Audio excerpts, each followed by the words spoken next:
Hello everyone. Uh, Today we'll discuss about an important topic. This is on papilloma disorder called as psoriasis.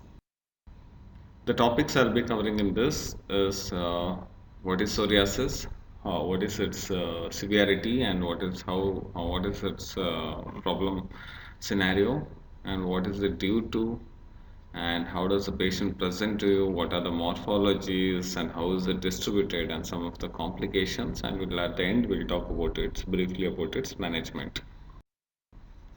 Psoriasis is a complex chronic multifactorial inflammatory disease that involves hyperproliferation of the keratinocytes in the epidermis with an increase in the epidermal cell turnover rate. It's a complex definition, basically, as the disease is. It's a very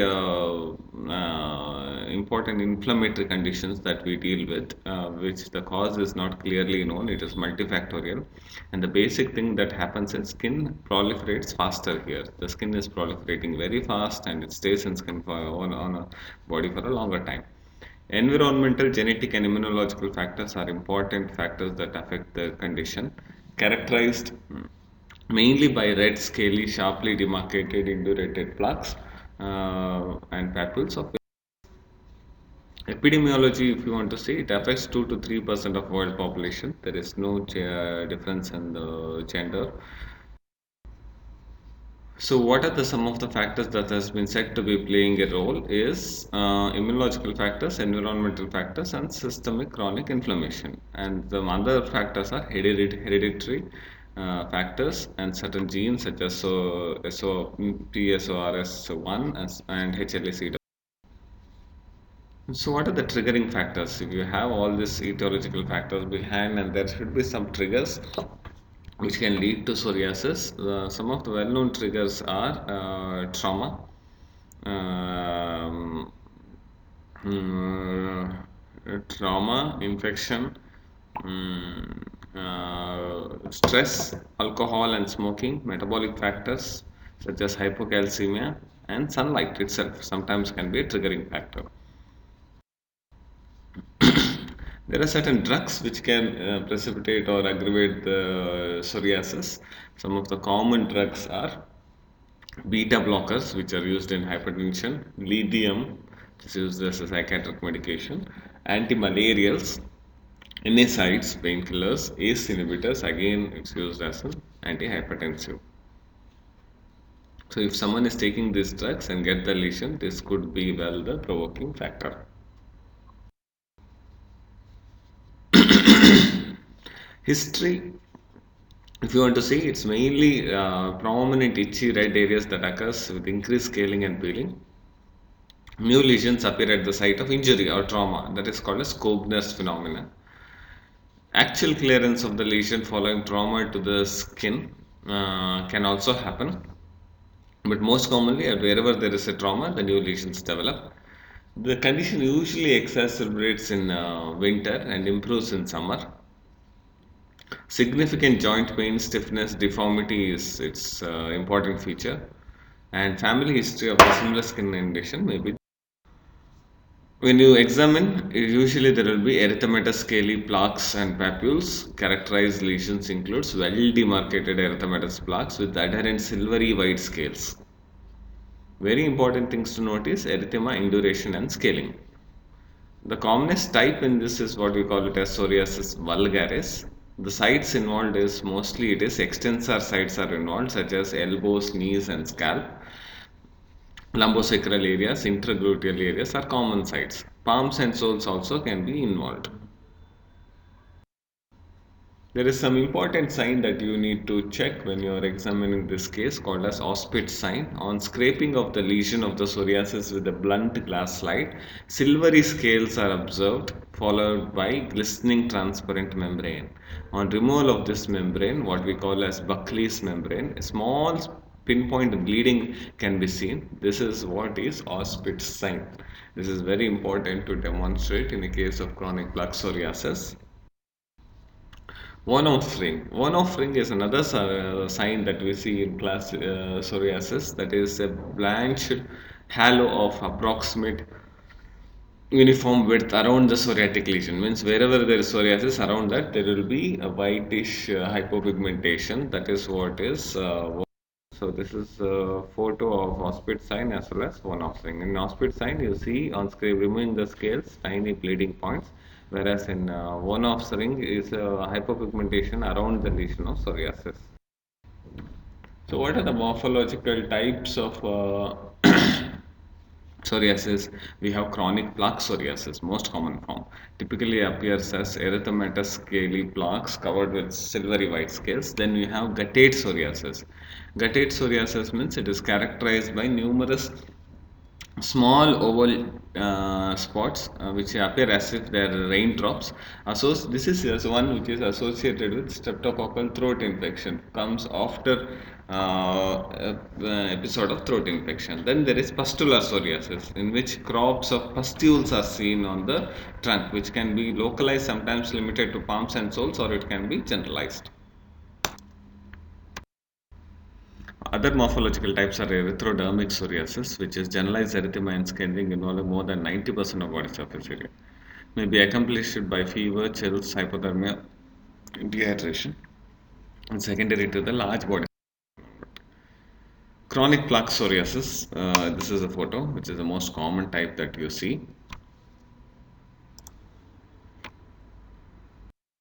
So this is a photo of guttate psoriasis, where multiple raindrop-like lesions are seen and seen all over the back.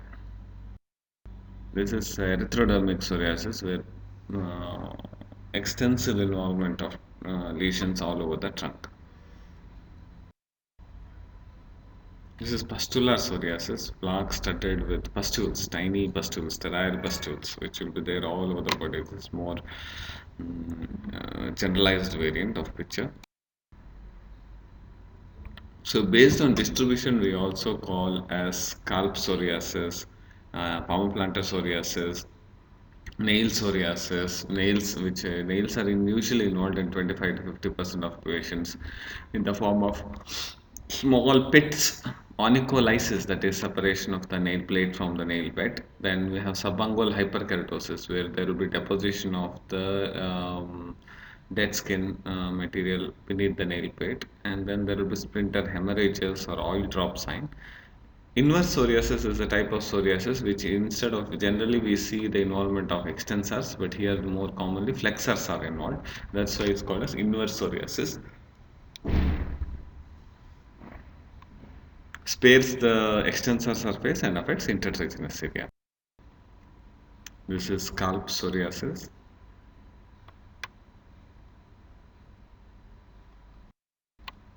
This is palmoplantar psoriasis, involving palms and soles. This is nail psoriasis, when we see a lot of changes such as pits and separation of the distal nail plate from the nail bed.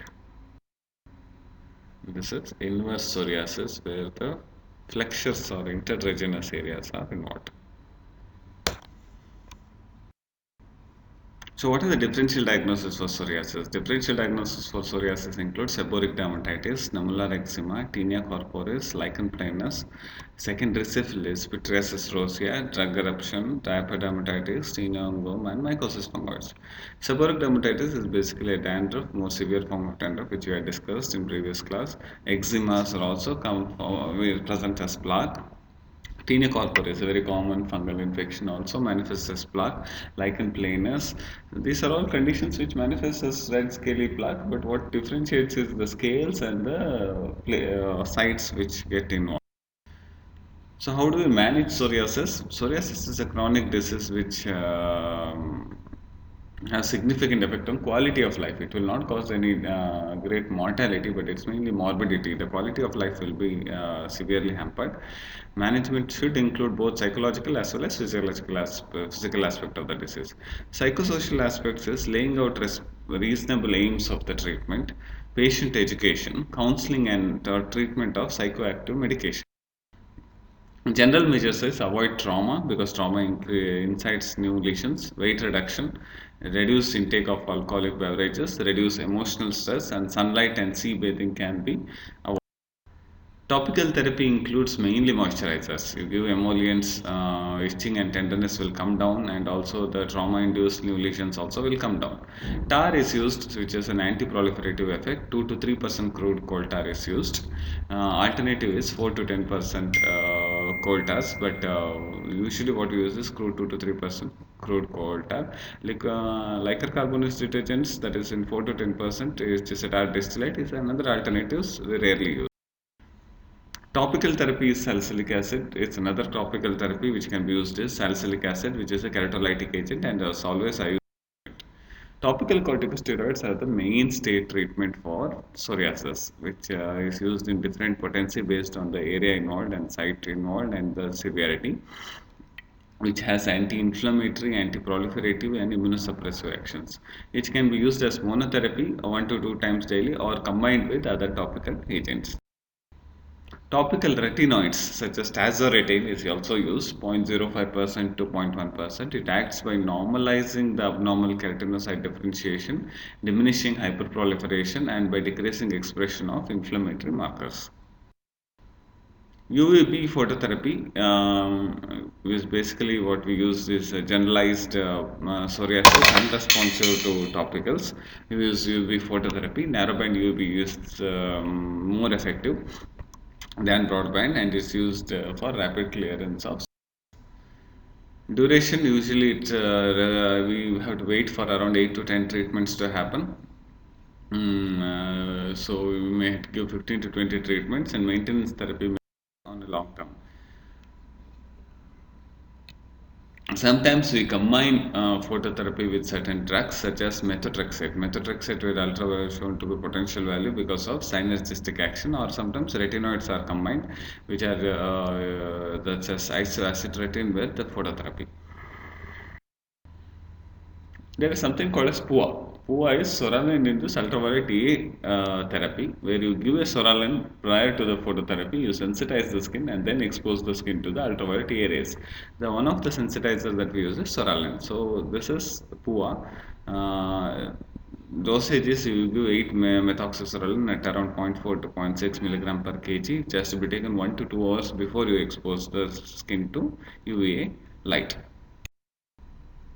There are certain systemic therapies that are available, which is usually used when there is extensive involvement, especially a body surface area of 10% has been traditionally used as a prerequisite to starting systemic treatment. However, a subset of patients with limited disease having debilitating symptoms and significant negative effect on quality of life can use systemic therapy from the beginning itself. Usually, we keep a percentage of 10% as a cutoff. More than 10% body surface area involvement, we give systemic treatment. Sometimes we may have to. One of the commonest used drug, systemic drug, is methotrexate. Methotrexate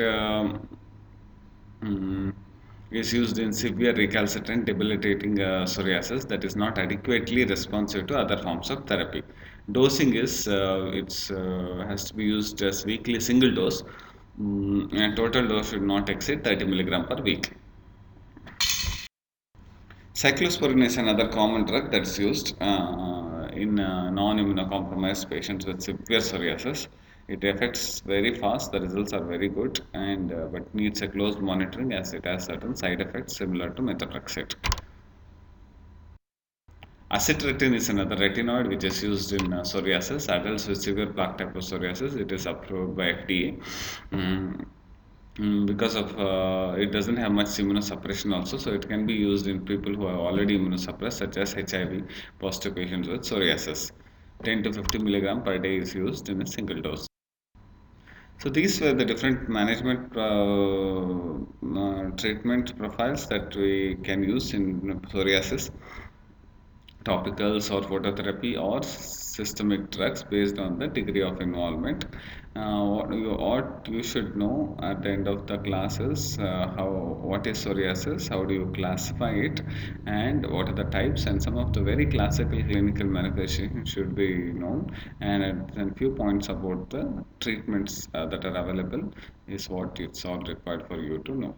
So if there is anything, get back to me at my email, that is trscharith@the rate of gmail.com, or you can meet me in the Department of Dermatology. Thank you.